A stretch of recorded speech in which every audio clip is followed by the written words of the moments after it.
Om Namo Bhagavate Vasudevaya.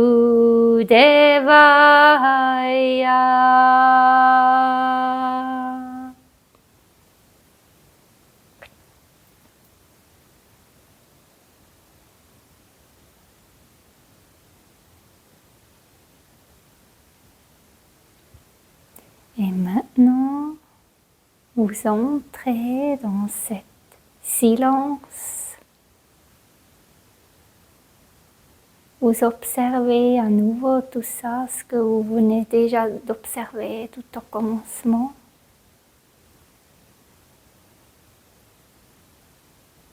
Et je vous encourage de faire cette mantra pour vous-même.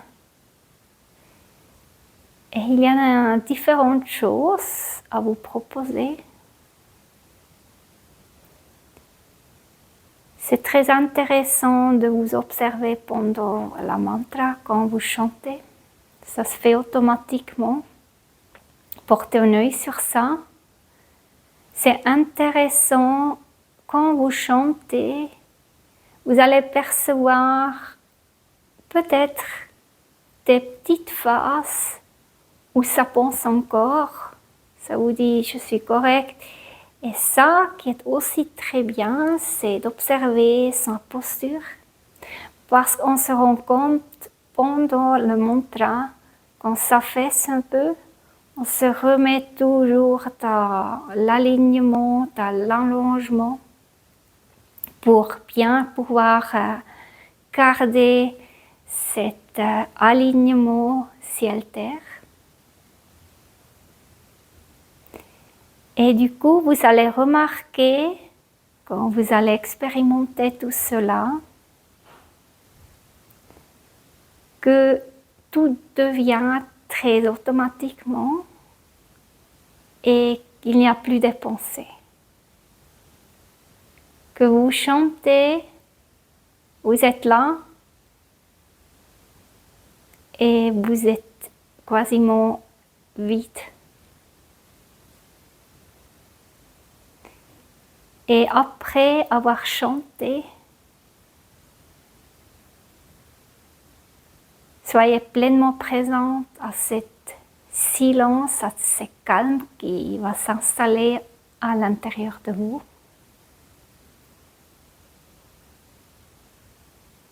Appréciez cette vide, cet silence intérieur. Et aussi sentez les effets de ce mantra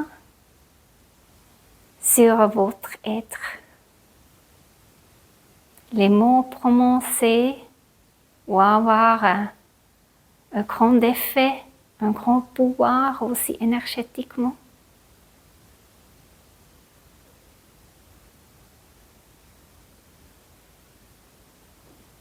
Appréciez, goûtez.